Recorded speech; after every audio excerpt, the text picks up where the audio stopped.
Welcome to the channel for jobs. अस्सलाम वालेकुम dear viewers. Pakistan navy as a sailor preparation 2023। Dear viewers, अगर आपने all Pakistan से navy seller में जिस भी जॉब या पोस्ट पर अप्लाई किया है और टेस्ट देना है तो ये वीडियो आपके लिए बहुत ही ज्यादा अहम तरीन है, क्योंकि इस वीडियो में past test experience repeated Islamic general knowledge के क्वेश्चन मुकम्मल फुल तफसील के साथ डिस्कस होंगे। तो वीडियो का आगाज करते हैं। वीवर्स, आपके टेस्ट में इस्लामिक जनरल नॉलेज के क्वेश्चन लाजमी पूछे जाते हैं, तो इस वीडियो को देखने के बाद जितने भी इस्लामिक जनरल नॉलेज के क्वेश्चन आपके टेस्ट में आएंगे आप इजीली हल कर सकोगे। तो वीडियो का बाकायदा आगाज़ करते हैं। गज़वा बदर अकड़े, यानी इस क्वेश्चन में हमें यह बताना है कि गज़वा बदर कब हुआ था। तो गज़वा बदर 2 हिजरी को हुआ था। गज़वा बदर 2 हिजरी को हुआ था। नमाज भी फ़र्ज़ 2 हिजरी को हुई, रोज़ा भी फ़र्ज़ 2 हिजरी को हुआ, जहाद भी फ़र्ज़ 2 हिजरी को हुआ, यह भी आप लोगों ने याद रखना है। और ज़कात भी फ़र्ज़ 2 हिजरी को हुई थी। तो अगर बात करें 3 हिजरी को, तो 3 हिजरी में गज़वा अहद हुआ था। 3 हिजरी में गज़वा अहद हुआ था। तो अगर बात करें 5 हिजरा की, तो 5 हिजरी में गज़वा खंदक या गज़वा अहज़ाब हुआ था। 5 हिजरी में गज़वा खंदक या गज़वा अहज़ाब हुआ था। अगर बात करें 8 हिजरी की, तो 8 हिजरी में 2 अहम वाक़े हुए थे। एक तो फ़तह मक्का और दूसरा गज़वा मोता। 8 हिजरी में 2 अहम वाक़े, एक गज़वा मोता और दूसरा फ़तह मक्का। तो नेक्स्ट क्वेश्चन है, हज़रत अबू बकर सदीक रज़ियल्लाहु तआला अन्हु पीरियड ऑफ खलीफा, यानी हज़रत अबू बकर सदीक रज़ियल्लाहु तआला अन्हु कितने दुरानिया कितने अरसा खलीफा रहे। तो हज़रत अबू बकर सदीक रज़ियल्लाहु तआला अन्हु तकरीबन 2 साल 3 महीने 2 साल 3 महीने खलीफा रहे। ये आप लोगों ने एग्जैक्ट याद रखना है, 2 साल 3 महीने। और मतलब है कि पहले खलीफा थे हज़रत अबू बकर सदीक, ये भी आप लोगों ने याद रखना है। तो इस्लाम के दूसरे खलीफा थे हज़रत उमर फ़ारूक रज़ियल्लाहु तआला अन्हु। तो हज़रत उमर फ़ारूक रज़ियल्लाहु तआला अन्हु ने 10 साल 5 माह और 21 दिन एक खलीफा रहे। हज़रत उमर फ़ारूक रज़ियल्लाहु तआला अन्हु ने 10 साल और 5 माह हुकूमत की, ये आप लोगों ने याद रखना है। 10 साल 5 माह और 21 दिन हज़रत उमर फ़ारूक, और ये इस्लाम के दूसरे खलीफा थे हज़रत उमर फ़ारूक रज़ियल्लाहु तआला अन्हु। तो अगर बात करें इस्लाम के तीसरे खलीफा, तो इस्लाम के तीसरे खलीफा थे हज़रत उस्मान गनी रज़ियल्लाहु तआला अन्हु। तो हज़रत उस्मान गनी रज़ियल्लाहु तआला अन्हु ने तकरीबन 12 साल खलीफा रहे। 12 साल से कुछ दिन कम ही बनते हैं, लेकिन आप लोगों ने 12 साल ही याद रखना है। तो 12 साल खलीफा रहे हज़रत उस्मान गनी रज़ियल्लाहु तआला अन्हु। तो इस्लाम के चौथे खलीफा थे हज़रत अली करमल्लाहु वजह रज़ियल्लाहु तआला अन्हु। तो हज़रत अली करमल्लाहु वजह ने तकरीबन 4 साल 9 महीने एक खलीफा रहे, 4 साल 9 महीने हुकूमत की। तो इन 4 खलीफा को खलीफा राशिदीन भी कहा जाता है। खलीफा राशिदीन भी इन 4 खलीफा को कहा जाता है, ये भी आप लोगों ने याद रखना है। और इन 4 खलीफा ने तकरीबन 30 साल हुकूमत की, ये भी आप लोगों ने याद रखना है। 30 साल हुकूमत की, यानी 30 साल चारों ने खिलाफत की। तो नेक्स्ट क्वेश्चन है, the tragedy of Karbala took place, यानी जो करबला का वाक़या हुआ था वो कब हुआ था। तो करबला का वाक़या, ए ऑप्शन राइट है 61 हिजरी, यानी 61 हिजरा, 61 हिजरी को करबला का वाक़या हुआ था। अगर 6 हिजरी की बात करें तो 6 हिजरी में सुलह हदैबिया हुआ था। 6 हिजरी में सुलह हदैबिया या ट्रीटी हदैबिया या सुलह हदैबिया हुआ था 6 हिजरी को। ट्रीटी हदैबिया इंग्लिश में कहते हैं और उर्दू में 6 सुलह हदैबिया या ट्रेडी हदैबिया 6 हिजरी को हुआ था। तो अगर बात करें 9 हिजरी की, तो 9 हिजरी में एक तो हज फ़र्ज़ हुआ था। 9 हिजरी में एक तो हज फ़र्ज़ हुआ था और दूसरा गज़वा तबूक हुआ था। गज़वा तबूक और हज फ़र्ज़ हुआ था 9 हिजरी में। गज़वा तबूक हुआ था और हज फ़र्ज़ हुआ था 9 हिजरी को। अगर 1 हिजरी की बात करें तो 1 हिजरी में गज़वा अबवा हुआ था। 1 हिजरी में गज़वा अबवा हुआ था और मस्जिद नबवी में अज़ान पहली दफ़ा हुई थी 1 हिजरी को। तो ये आप लोगों ने याद रखना। और जो जुमा का खुतबा एक स्टार्ट हुआ था वो भी 1 हिजरी को ही हुआ था। तो नेक्स्ट क्वेश्चन है, the second daughter of our holy prophet सल्लल्लाहु अलैहि वसल्लम, यानी हज़रत मोहम्मद सल्लल्लाहु अलैहि वसल्लम की एक दूसरी बेटी का क्या नाम है वो बताना इस क्वेश्चन में। तो हज़रत मोहम्मद सल्लल्लाहु अलैहि वसल्लम की दूसरी बेटी का नाम है हज़रत रुकैया रज़ियल्लाहु तआला अन्हा। हज़रत रुकैया रज़ियल्लाहु तआला अन्हा हज़ूर पाक सल्लल्लाहु अलैहि वसल्लम की दूसरी बेटी का नाम है। तो अगर बात करें हज़ूर पाक सल्लल्लाहु अलैहि वसल्लम की पहली बेटी का नाम, तो हज़ूर पाक सल्लल्लाहु अलैहि वसल्लम की पहली बेटी का नाम है हज़रत ज़ैनब रज़ियल्लाहु तआला अन्हा। हज़ूर पाक सल्लल्लाहु अलैहि वसल्लम की पहली बेटी का नाम है हज़रत ज़ैनब रज़ियल्लाहु तआला अन्हा। और हज़ूर पाक सल्लल्लाहु अलैहि वसल्लम की तीसरी बेटी का नाम है हज़रत उम्मे कुलसूम रज़ियल्लाहु तआला अन्हा। हज़रत उम्मे कुलसूम रज़ियल्लाहु तआला अन्हा हज़ूर पाक सल्लल्लाहु अलैहि वसल्लम की तीसरी बेटी का नाम है। अगर बात करें हज़ूर पाक सल्लल्लाहु अलैहि वसल्लम की चौथी बेटी का नाम, तो हज़रत फ़ातिमा रज़ियल्लाहु तआला अन्हा है। हज़रत फ़ातिमा रज़ियल्लाहु तआला अन्हा हज़ूर पाक सल्लल्लाहु अलैहि वसल्लम की चौथी बेटी का नाम है। यानी हज़ूर पाक सल्लल्लाहु अलैहि वसल्लम की 4 बेटियाँ थीं और 3 बेटे थे, ये आप लोगों ने याद रखना है। तो नेक्स्ट क्वेश्चन है, विच सूरा is called the head of Holi Quran, यानी कुरान मजीद की मतलब कुरान मजीद का दिल किस सूरत को कहा जाता है? तो कुरान मजीद का दिल सूरत यासीन को कहा जाता है। सूरत यासीन को कुरान मजीद यानी कुरान करीम का दिल कहा जाता है। अगर बात करें अशरा रहमत की, तो अशरा रहमत जो रमज़ान मुबारक के पहले 10 दिन होते हैं उसको हम अशरा रहमत कहते हैं, मतलब उसको अशरा रहमत कहा जाता है। और अगर बात करें अशरा मग़फ़िरत, तो जो रमज़ान मुबारक के यानी रोज़ों के जो मतलब है कि 10 से 20 दिन होते हैं, यानी 10 से 20 दूसरा अशरा होता है, यानी दूसरे 10 दिन होते हैं 10 से 20 तक, उसे अशरा मग़फ़िरत कहते हैं। तो जो रमज़ान मुबारक के आखिरी 10 दिन को हम कहते हैं, मतलब कहा जाता है अशरा निजात या नारे जहन्नम। अशरा निजात नारे जहन्नम कहा जाता है रमज़ान मुबारक के तीसरे मतलब 10 दिन को। ये आप लोगों ने याद रखना है। पहले 10 दिन को कहा जाता है अशरा रहमत, अगले 10 दिन को अशरा मग़फ़िरत और तीसरे 10 दिन को अशरा निजात या नारे जहन्नम, मतलब है कि जहन्नम से निजात। तो नेक्स्ट क्वेश्चन है, हाउ मैनी सूरा of the holy Quran starts with broken letters, हरूफ मक़तात, यानी हरूफ मक़तात से कितनी मतलब है कि सूरतें स्टार्ट होती हैं, वो हमें इस क्वेश्चन में बताना। तो इसका राइट आंसर है 29, यानी 29 सूरतें मतलब स्टार्ट होती हैं। तो अगर 286 की बात करें, 286 यहाँ पे गलत लिखा गया है, और सूरत अल बकरा की 282 आयत हैं, यहाँ पे 282 लिखना था, गलती होगी थोड़ी सी। अगर मतलब है कि कुरान मजीद की जो सबसे बड़ी सूरत है सूरत अल बकरा, और सूरत अल बकरा की कितनी आयत हैं? सूरत अल बकरा की 282 आयत है, ये आप लोगों ने याद रखना है। सूरत अल बकरा की 282 आयत हैं, ये आप लोगों ने याद रखना है। और सूरत कुरान मजीद की जो सबसे बड़ी सूरत है सूरत अल बकरा, और सबसे छोटी सूरत सूरत अल कौसर, ये भी आप लोगों ने याद रखना है। और अगर बात करें कुरान मजीद के जो मतलब है कि 30 पारे हैं और 114 सूरतें हैं, और आखिरी पारे में 37 सूरतें हैं, ये भी आप लोगों ने याद रखना है। आखिरी पारे में कितनी सूरतें हैं? आखिरी पारे में 37 मतलब है कि सूरतें हैं। तो अगर 32 यहाँ पे लिखा हुआ है, 32 की बात करें तो कुरान मजीद में जो ज़कात का, सिर्फ ज़कात का जो जिक्र हुआ है वो 32 मरतब हुआ है। नमाज और ज़कात का अभी अलहदा, इससे ज़्यादा मतलब अलहदा जिक्र हुआ है, लेकिन सिर्फ अगर ज़कात की बात करें तो ज़कात का 32 यानी 32 दफ़ा जिक्र हुआ, और ये काफ़ी इंपॉर्टेंट क्वेश्चन है, ये आप लोगों ने याद रखना है। तो नेक्स्ट क्वेश्चन है, हज़रत आदम अलैहिस्सलाम इस काल, यानी हज़रत आदम अलैहिस्सलाम को कहा जाता है, तो हज़रत आदम अलैहिस्सलाम को अबुल बशर और सैफुल्लाह, हज़रत आदम अलैहिस्सलाम को अबुल बशर भी कहा जाता है और सैफुल्लाह भी कहा जाता है, ये आप लोगों ने याद रखना है। अगर बात करें हज़रत नूह अलैहिस्सलाम को, हज़रत नूह अलैहिस्सलाम को आदम सानी भी कहा जाता है और नजीउल्लाह भी कहा जाता है। हज़रत नूह अलैहिस्सलाम को आदम सानी भी कहा जाता है और नजीउल्लाह भी कहा जाता है। तो यहाँ पे लिखा हुआ है सैफुल्लाह, तो सैफुल्लाह मतलब लक़ब है हज़रत खालिद बिन वलीद का, हज़रत खालिद बिन वलीद का लक़ब है सैफुल्लाह, ये आप लोगों ने याद रखना है। तो ये भी कुछ आप लोगों ने याद रखना है, जैसा कि हज़रत इब्राहीम अलैहिस्सलाम को कहा जाता है खलीलुल्लाह, हज़रत इब्राहीम अलैहिस्सलाम को खलीलुल्लाह कहा जाता है, ये आप लोगों ने याद रखना है। हज़रत इब्राहीम को खलीलुल्लाह कहा जाता है, और हज़रत इस्माईल अलैहिस्सलाम को ज़बीउल्लाह कहा जाता है। हज़रत इस्माईल अलैहिस्सलाम को ज़बीउल्लाह कहा जाता है, और हज़रत शुएब अलैहिस्सलाम को ख़तीबुल अंबिया कहा जाता है। हज़रत शुएब अलैहिस्सलाम को ख़तीबुल अंबिया कहा जाता है, और हज़रत मूसा अलैहिस्सलाम को कलीमुल्लाह कहा जाता है। हज़रत मूसा अलैहिस्सलाम को कलीमुल्लाह कहा जाता है, और हज़रत दाऊद अलैहिस्सलाम को खलीफतुल्लाह कहा जाता है। हज़रत दाऊद अलैहिस्सलाम को खलीफतुल्लाह कहा जाता है, और हज़रत ईसा अलैहिस्सलाम को रूहुल्लाह कहा जाता है। हज़रत ईसा अलैहिस्सलाम को रूहुल्लाह कहा जाता है, ये आप लोगों ने याद रखना है। तो नेक्स्ट क्वेश्चन है, हाउ मैनी सूरा are with name of prophet, यानी मतलब है कि नबियों के नाम पर, प्रॉफिट्स के नाम पर कुरान मजीद में कितनी सूरतें हैं? तो प्रॉफिट्स के नाम पर, नबियों के नाम पर 6 सूरतें हैं, ये आप लोगों ने याद रखना है, 6 सूरतें हैं।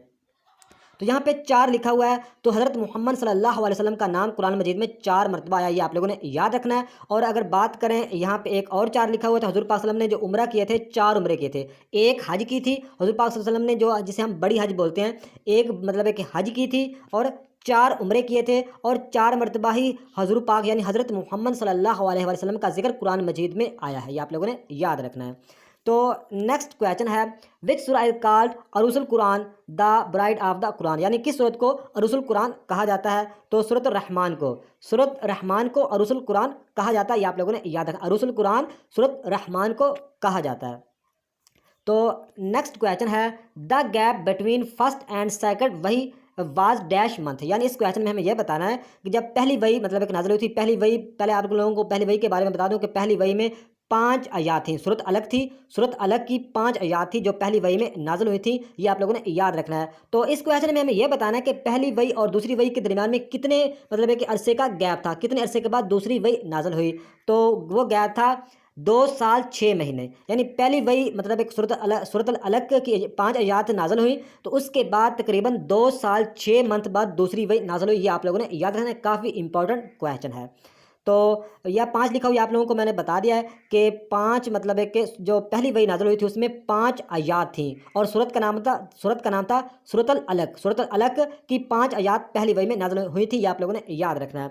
तो यहाँ पे 4 लिखा हुआ है, तो 4 मतलब है कि वज़ू के 4 फ़र्ज़ हैं, वज़ू के 4 फ़र्ज़ हैं, ये आप लोगों ने याद रखना है। यहाँ पे 3 तो यहाँ पे 3 लिखा हुआ है, तो गुस्ल के 3 फ़र्ज़ हैं, गुस्ल के 3 फ़र्ज़ हैं, ये भी आप लोगों ने याद रखना है। तो नेक्स्ट क्वेश्चन है the first pillar of Islam. तो इस्लाम का जो पहला मतलब है कि पिलर है वो क्या है, तो मतलब कौन सा, उसका क्या नाम है? तो इस्लाम का जो पहला पिलर है वो है कलमा तैयबा। तो कलमा तैयबा पहला, और दूसरा है सलात यानी नमाज, और तीसरा है रोज़ा, चौथा है ज़कात, और पाँचवा है हज। ये आप लोगों ने याद रखना है, यानी 5 मतलब है कि इंपॉर्टेंट चीज़ें हैं। तो नेक्स्ट क्वेश्चन है how was the name of इमाम बुखारी रज़ियल्लाहु ताला अन्हु। तो इस क्वेश्चन में हमें ये बताना है कि इमाम बुखारी का मतलब है कि क्या नाम था। तो इमाम बुखारी रहमतुल्लाह अलैह का नाम था मोहम्मद बिन अस्माइल इमाम बुखारी का नाम था, ये आप लोगों ने याद रखना है, काफ़ी इंपॉर्टेंट क्वेश्चन है। तो यहाँ पे लिखा हुआ है 6 यानी 6 लिखा हुआ है, तो सियासिता यानी हदीस की जो किताबें हैं वो 6 किताबें हैं, हदीस की 6 किताबें हैं, जिसमें मतलब है कि इमाम बुखारी की है, इसका इमाम मुस्लिम, इसके अलावा तिरमिज़ी भी, तकरीबन 6 बुक्स हैं, और 6 बुक्स को सियासिता कहा जाता है, सियासिता, ये आप लोगों ने याद रखना है। सियासिता में कितनी किताबें हैं? 6 किताबें हैं। तो और सबसे ज़्यादा जो हदीस मतलब है कि रवायत की हैं वो है हज़रत अबू हुरैरा रज़ियल्लाहु ताला अन्हु। हज़रत अबू हुरैरा रज़ियल्लाहु ताला अन्हु ने सबसे ज़्यादा मतलब है कि हदीस रवायत की हैं, और अबू हुरैरा का दूसरा नाम है अब्दुल रहमान, यानी अबू हुरैरा का जो नाम है अब्दुल रहमान, ये भी आप लोगों ने याद रखना है। तो नेक्स्ट क्वेश्चन है विच सूरह ऑफ कुरान करीम हैज़ बिस्मिल्लाह ट्वाइस, यानी किस कुरान मजीद की किस सूरत में बिस्मिल्लाह 2 मरतबा आती है? तो वो है सूरतुल नमल, अल नमल, यानी सूरतुल नमल में बिस्मिल्लाह 2 मरतबा आती है। सूरतुल नमल में बिस्मिल्लाह 2 मरतबा आती है, और सूरतुल तौबा में बिस्मिल्लाह 1 मरतबा भी नहीं आती, ये आप लोगों ने याद रखना। सूरतुल नमल में बिस्मिल्लाह 2 मरतबा, और सूरतुल तौबा में एक दफ़ा भी बिस्मिल्लाह नहीं आती। तो नेक्स्ट क्वेश्चन है मस्जिद क़िबलतैन इज़ इन, यानी जो मस्जिद क़िबलतैन है वो कहाँ पे वाक़ है? तो वो मदीना में वाक़ है, मस्जिद क़िबलतैन इज़ इन मदीना। तो नेक्स्ट क्वेश्चन है, ये थोड़े से आगे क्वेश्चन थोड़े से धुंधले हैं, लेकिन आप लोगों को सही तरह बताऊंगा, आप लोगों को सही समझ आएगी। तो ये क्वेश्चन है the first poet of Islam, यानी इस्लाम का जो पहला शायर है वो कौन थे? तो इस्लाम के पहले शायर थे, सी ऑप्शन राइट, हज़रत हज़रत हसान बिन साबत रज़ियल्लाहु ताला अन्हु मतलब इस्लाम के पहले शायर मतलब थे, ये आप लोगों ने याद रखना है, इस्लाम के पहले शायर हज़रत हसान बिन साबत। तो नेक्स्ट क्वेश्चन है which of the following the Quran considers as the unpardonable, यानी कुरान करीम मतलब में से किस को नाकाबिले माफ़ी गुनाह करार देगा, यानी किस कुरान मजीद में किस गुनाह को नाकाबिले माफ़ी गुनाह करार दिया गया है? तो वो है शिरक, सी ऑप्शन राइट, शिरक को नाकाबिले माफ़ी गुनाह करार दिया गया है, ये आप लोगों ने याद रखना है। तो नेक्स्ट क्वेश्चन है Arfat gathering is held on, यानी जो अरफात का इज्तिमा होता है, अरफात में जो गैदरिंग होती है वो डैश को होती है। तो अरफात में मतलब अरफात का जो इज्तिमा होता है वो 9 ज़िलहज को होता है, 9 ज़िलहज को अरफात का इज्तिमा होता है। तो नेक्स्ट क्वेश्चन है name the first written constitution of the world, यानी दुनिया का जो पहला तहरीरी आइन था उसका क्या नाम है? तो दुनिया का जो पहले तहरीरी आइन था उसका नाम है, बी ऑप्शन राइट, मिसाके मदीना। मिसाके मदीना दुनिया का पहला तहरीरी आइन मतलब दुनिया के पहले तहरीरी आइन कहा जाता है मिसाके मदीना को। तो नेक्स्ट क्वेश्चन है विन वाज द किबला चेंज, यानी किबला कब तब्दील हुआ, किबला कब चेंज हुआ? तो 2 हिजरी को, किबला भी 2 हिजरी को चेंज हुआ। तो नेक्स्ट क्वेश्चन है which year is called the year of सोरो, यानी किस साल को गम का साल कहा जाता है? तो 10 नबवी को, 10 नबवी को गम का साल कहा जाता है, क्योंकि हज़रत खतीजा रज़ियल्लाहु ताला अन्हा की वफ़ात हुई थी और हज़ूर पाक सल्लल्लाहु अलैहि वसल्लम के चाचा अबू तालब की वफ़ात हुई थी, आप लोगों ने याद रखना है। तो नेक्स्ट क्वेश्चन है what is the name of the camel which is the holy prophet सल्लल्लाहु अलैहि वसल्लम was riding in the migration of Medina, यानी हजरत मदीना में हज़ूर पाक सल्लल्लाहु अलैहि वसल्लम जिस ऊँट पर सवार थे उसका क्या नाम है? तो उसका नाम है कस्वा। हिजरत के वक़्त हज़ूर पाक सल्लल्लाहु अलैहि वसल्लम कस्वा नामी ऊँट पर सवार थे, कस्वा, ये आप लोगों ने याद रखना है। तो नेक्स्ट क्वेश्चन है name the person whose house become the centre of preaching of Islam, यानी उस शख्स का नाम बताना है जिसका घर तबलीग इस्लाम का मरकज़ बना। तो वो थे सी ऑप्शन राइट, हज़रत अरकम रज़ियल्लाहु ताला अन्हो। हज़रत अरकम रज़ियल्लाहु ताला अन्हो के घर को मतलब तबलीग इस्लाम का मरकज़ बनाया गया। तो नेक्स्ट क्वेश्चन है, हाउ मैनी रकूज़ आर इन होली कुरान, यानी कुरान पाक में कितने रकू हैं। तो कुरान पाक में 558 रकू हैं, सी ऑप्शन राइट 558। लेकिन कहीं जगह पे 540 भी लिखा हुआ है, तो ये आप लोगों ने दोनों याद रखें, ऑप्शन में एक ही होगा, या 558 होगा या 540 होगा। तो ये दोनों आप लोगों के जहन में होने चाहिए। तो कुरान पाक में कितने रकू हैं, 558 या 540।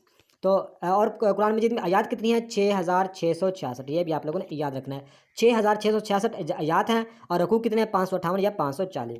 तो नेक्स्ट क्वेश्चन है, हाउ मच मक्की सूरा of the holy Quran are there, यानी कुरान पाक की मक्की सूरतें कितनी हैं। तो कुरान पाक की जो मक्की सूरतें हैं वो है 86, और 28 मदनी सूरतें हैं। ये भी आप लोगों ने याद रखना है, मक्की सूरतें 86 और जो मदनी सूरतें हैं वो कितनी हैं, 28। तो नेक्स्ट क्वेश्चन है, कुरान वाज यानी कुरान मजीद का नज़ूल डैश में हुआ। तो कुरान मतलब मैं इस क्वेश्चन में हमें ये बताना है कि जो मतलब है कि कुरान पाक कितने अरसा में मतलब है कि नाजल हुआ कंप्लीट। तो सी ऑप्शन राइट 22 साल 5 मंथ, यानी 22 ईयर्स 5 मंथ, 22 साल 5 मंथ मतलब है कि में के दुरानिया में कुरान मजीद नाजल हुआ। तो नेक्स्ट क्वेश्चन है, मुज़दलिफ़ा इज़ सिचुएटेड, यानी जो मुज़दलिफ़ा डैश में वाक़या है, मुज़दलिफ़ा कहाँ पे वाक़या है। तो B option right between Mina and Arafat, Mina और अरफात के दरमियान मुज़दलिफ़ा वाक़या है। मुज़दलिफ़ा कहाँ पे वाक़या है, between Mina and Arafat, Mina and Arafat के दरमियान मुज़दलिफ़ा वाक़या है। तो इस वीडियो में जितने भी क्वेश्चन कर रहे हैं मोस्ट इंपॉर्टेंट है, ये आप लोगों ने याद रखना है। नेक्स्ट क्वेश्चन है, 1 गोल्ड किलोग्राम निसाब, यानी सोने पर कितना निसाब है। जब हम मतलब ज़कात वगैरह देते हैं, जब ज़कात देते हैं उसका जो निसाब मतलब है कितना होता है सोने पर। तो सोने पर जो निसाब है वो है 7 तोलाज 1/2, यानी 7.5 तोला। ए ऑप्शन राइट 7.5 तोला सोने पर निसाब है, यानी 7.5 तोला अगर आपके पास सोना मौजूद है तो आपके ऊपर ज़कात हज फ़र्ज़ है। लेकिन ये मतलब है कि फिर भी आप उलमा कराम से पूछ सकते हैं, लेकिन आप लोगों ने इस क्वेश्चन को सिर्फ समझना है कि सोने पर एक निसाब कितना है, 7.5 तोला। 7.5 तोला मतलब है कि सोने पर निसाब है, और चांदी पर 52.5 तोला। चांदी, अगर चांदी का निसाब पूछा जाए तो 52.5 तोला, यानी 52 1/2, यानी 52.5 तोला चांदी का निसाब है, और सोने का 7.5 तोला। ये आप लोगों ने याद रखना है। तो नेक्स्ट क्वेश्चन है, सलात इस्तिस्का is offered on the ocean of, यानी जो नमाज इस्तिस्का है वो किस मौके पर पढ़ी जाती है। जो नमाज इस्तिस्का है वो शॉर्टेज ऑफ रेन, यानी मतलब है कि बारिश के लिए दुआ की जाती है, नमाज पढ़ी जाती है बारिश के लिए, नमाज इस्तिस्का। तो नेक्स्ट क्वेश्चन है, dash prophets are mention in holy Quran, यानी डैश कुरान पाक में अंबिया का जिक्र आया है। तो 26 अंबिया कराम का जिक्र है, ये आप लोगों ने याद रखना है। 26 अंबिया कराम का जिक्र आया कुरान मजीद में, और सबसे ज़्यादा हज़रत मूसा अलैहिस्सलाम का जिक्र है। तो नेक्स्ट क्वेश्चन है, विच आयात of the holy Quran is called सरदारुल आयात। तो कुरान पाक की कौन सी आयात को सरदार आयात कहा जाता है। तो उसका राइट आंसर है बी ऑप्शन आयतल कुर्सी। आयतल कुर्सी को कुरान पाक की आयात का सरदार कहा जाता है, आयतल कुर्सी, जो कि 3रे पारे में है। नेक्स्ट क्वेश्चन है, first census of Islamic world in dash period, यानी इस्लामी दुनिया की पहली मरदमशुमारी डैश की मुद्दत में हुई। तो मतलब है कि जो इस्लाम की पहली मरदमशुमारी करवाई थी हज़रत उमर फ़ारूक रज़ियल्लाहु ताला अन्हु, हज़रत उमर फ़ारूक रज़ियल्लाहु ताला अन्हु ने इस्लाम की मतलब कि पहली मरदमशुमारी करवाई थी। तो नेक्स्ट क्वेश्चन है, how let the prayer during the illness of prophet, यानी रसूल पाक सल्लल्लाहु अलैहि वसल्लम की बीमारी में नमाज किसने पढ़ाई। तो इसका राइट आंसर है डी ऑप्शन हज़रत अबू बकर रज़ियल्लाहु ताला अन्हु ने। जब हजूर पाक सल्लल्लाहु अलैहि वसल्लम बीमार थे तो उस वक्त हज़रत अबू बकर सदीक रज़ियल्लाहु ताला अन्हु ने नमाज पढ़ाई थी, और 17 नमाज़ें पढ़ाई थी। यह भी आप लोगों ने याद रखनी है। तो नेक्स्ट क्वेश्चन है, ओनली सहाबी विदाउट सीइंग प्रॉफिट, यानी नबी सल्लल्लाहु अलैहि वसल्लम को देखने के बगैर कौन से सहाबी हैं। तो वह हैं सी ऑप्शन राइट हज़रत अवैस करनी। हज़रत अवैस करनी को हज़ूर पाक सल्लल्लाहु अलैहि वसल्लम को देखने के बगैर भी सहाबी का दर्जा हासिल है। सहाबी उसे बोलते हैं जिसने हज़ूर पर ईमान की हालत में मतलब इस्लाम को कबूल करके हज़रत मोहम्मद सल्लल्लाहु अलैहि वसल्लम को देखा हो, उसको सहाबी कहते हैं। तो लेकिन हज़रत अवैस करनी रज़ियल्लाहु अन्हु ने हज़ूर पाक सल्लल्लाहु अलैहि वसल्लम को नहीं देखा था, फिर भी सहाबी का दर्जा रखते हैं। ये आप लोगों ने याद रखना है। तो नेक्स्ट क्वेश्चन है, the largest idol named in Kaaba was, यानी काबा के सबसे बड़े बुत का क्या नाम है। तो काबा में जो बुत पड़े थे 360 बुत थे। ये आप लोगों ने याद रखना, काबा में 360 बुत थे, और सबसे बड़े बुत का नाम था हबल। सबसे बड़े बुत का नाम था हबल। तो नेक्स्ट क्वेश्चन है बैतुल ममूर इज़ ऑन डैश हेवन, यानी बैतुल ममूर कौन से आसमान पर है? तो बैतुल ममूर 7वें आसमान पर है। बैतुल ममूर 7वें आसमान पर है। तो नेक्स्ट क्वेश्चन है the first Umayya Khalifa was, यानी जो पहले उमवी खलीफा थे वो कौन थे? तो जो पहले उमवी खलीफा थे, बी ऑप्शन राइट, हज़रत उमीर माविया रज़ियल्लाहु ताला अन्हु। हज़रत अमीर माविया रज़ियल्लाहु ताला हज़रत अमीर माविया रज़ियल्लाहु ताला अन्हु उमवी मतलब उमवी खलीफा के पहले मतलब है कि खलीफा माने जाते हैं। तो नेक्स्ट क्वेश्चन है द बैटल ऑफ यरमूक वाज फाट बिटवीन मुस्लिम एंड डैश, यानी जो यरमूक की जंग हुई थी मुसलमानों और किन के दरमियान? रोमन्स के, यानी रोमियों के दरमियान। यरमूक की जंग मुसलमानों और रोमन्स के दरमियान लड़ी गई थी, ये आप लोगों ने याद रखना है। तो नेक्स्ट क्वेश्चन है इन इंसुरक्शन अलॉन्ग विद द असहाबे कैफ, यानी सूरत कैफ में असहाबे कैफ के साथ किस जानवर का जिक्र आया है? तो सूरत कैफ में असहाबे कैफ के साथ डॉग यानी कुत्ते का जिक्र आया, ये आप लोगों ने याद रखना है। नेक्स्ट क्वेश्चन है Allah says wives of prophet Muhammad सल्लल्लाहु अलैहि वसल्लम are mothers of believers in सूरह, यानी अल्लाह ताला ने किस सूरत में फरमाया कि नबी मोहम्मद सल्लल्लाहु अलैहि वसल्लम की बीवियां मोमिनों की माएँ हैं? तो ये सूरत अहज़ाब में, डी ऑप्शन राइट, सूरत अहज़ाब में अल्लाह ताला ने फरमाया है कि नबी मोहम्मद सल्लल्लाहु अलैहि वसल्लम की बीवियां मोमिनाओं की माएँ हैं, यानी मुसलमानों मोमिनाओं की माएँ हैं। सूरत अहज़ाब में अल्लाह ताला ने फरमाया है, तो ये आप लोगों ने याद रखना है। तो नेक्स्ट क्वेश्चन है Muhammad is the messenger of Allah is stated in सूरह, यानी मोहम्मद अल्लाह के रसूल हैं डैश सूरत में बयान किया गया है। तो किस सूरत में बयान किया गया? डी ऑप्शन राइट, सूरत अल फतह में। सूरत अल फतह में ये बयान किया गया है कि मोहम्मद अल्लाह के रसूल हैं।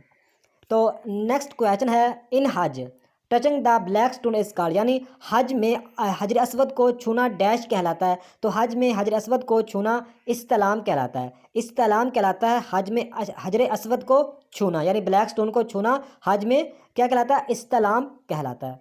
तो नेक्स्ट क्वेश्चन है which country is called the land of profits, यानी किस मुल्क को अंबिया की सरजमीन कहा जाता है? तो सी ऑप्शन राइट, फ़लस्तीन। फ़लस्तीन को अंबिया की सरजमीन भी कहा जाता है। तो नेक्स्ट क्वेश्चन है what was the relation between prophet Ismail अलैहिस्सलाम एंड प्रॉफिट इसहाक अलैहिस्सलाम, यानी हज़रत इस्माइल अलैहिस्सलाम और हज़रत इसहाक अलैहिस्सलाम के दरमियान क्या तल्लक था? तो ये इसका राइट आंसर है सी ऑप्शन, ब्रदर्स का, यानी भाई का तल्लक था, ब्रदर्स का। हज़रत इस्माइल अलैहिस्सलाम और हज़रत इसहाक अलैहिस्सलाम आपस में क्या तल्लक था? ब्रदर्स का, भाई का। तो नेक्स्ट क्वेश्चन है to what prophet the Zabur was revealed by Allah, यानी ज़बूर अल्लाह के किस नबी पर नाज़िल हुई? तो जो ज़बूर किताब है वो प्रॉफिट हज़रत दाऊद अलैहिस्सलाम पर नाज़िल हुई। ज़बूर जो बुक है, जो किताब है, वो हज़रत दाऊद अलैहिस्सलाम पर नाज़िल हुई। और जो तुरात है, तुरात वो हज़रत मूसा अलैहिस्सलाम पर नाज़िल हुई। और जो अंजील है वो हज़रत ईसा अलैहिस्सलाम पर नाज़िल हुई। और कुरान मजीद हज़रत मोहम्मद सल्लल्लाहु अलैहि वसल्लम पर नाज़िल हुआ। ये चार इस मतलब किताबें नाज़िल हुई, आप लोगों ने याद रखनी है। तो नेक्स्ट क्वेश्चन है how was the host of prophet Muhammad in Medina, यानी मदीना में रसूलुल्लाह सल्लल्लाहु अलैहि वसल्लम का मेज़बान कौन था? तो उसका राइट आंसर है अबू अयूब अल अंसारी। अबू अयूब अल अंसारी मदीना में रसूल पाक सल्लल्लाहु अलैहि वसल्लम के मेज़बान थे, ये आप लोगों ने याद रखना है। तो नेक्स्ट क्वेश्चन है when he received the revelation of Quran Muhammad, यानी जब हज़रत मोहम्मद सल्लल्लाहु अलैहि वसल्लम पर कुरान का नज़ुल हुआ तो मोहम्मद सल्लल्लाहु अलैहि वसल्लम की उम्र कितनी थी बताना इस क्वेश्चन में। तो इसका राइट आंसर है वाज अबाउट 40 ईयर, यानी 40 साल उम्र थी जब हज़रत पाक सल्लल्लाहु अलैहि वसल्लम का पहली वही मतलब नाज़िल हुई। उस वक्त हज़रत पाक सल्लल्लाहु अलैहि वसल्लम की उम्र कितनी थी? 40 साल, ये आप लोगों ने याद रखना है। तो नेक्स्ट क्वेश्चन है विच सूरह कंटेन्स द ऑर्डर अबाउट वज़ू गुस्ल एंड तयम्मुम, यानी वज़ू गुस्ल एंड तयम्मुम के अहकामात किस सूरत में है? तो सूरत अल माइदा में। सूरत अल माइदा में वज़ू गुस्ल और तयम्मुम के अहकामात हैं, ये आप लोगों ने याद रखना है। तो नेक्स्ट क्वेश्चन है इन हज ट्रेवलिंग 7 टाइम्स बिटवीन माउंट सफ़ा एंड माउंट मरवा इज कॉल्ड, यानी हज में कोह सफ़ा और कोह मरवा के दरमियान 7 चक्कर लगाने को डैश कहते हैं? तो ये सही कहते हैं। सही इस तरह लिखा जाता है, सही मतलब है कि हज में कोह सफ़ा और कोह मरवा के दरमियान 7 चक्कर लगाने को सही कहते हैं, तो ये आप लोगों ने याद रखना है। तो नेक्स्ट क्वेश्चन है इन हज stoning the devil is called, यानी हज में शैतान को संसार करने को डैश कहते हैं? तो रमी कहते हैं, यानी शैतान में जो मतलब कंकरियाँ वगैरह मतलब है कि फेंकते हैं, मारी जाती हैं, तो उसको मतलब क्या कहते हैं? रमी, यानी हज में शैतान को संसार करने को रमी कहते हैं, रमी। तो ये थी आज की वीडियो। नेक्स्ट वीडियो तक खुदा हाफिज़।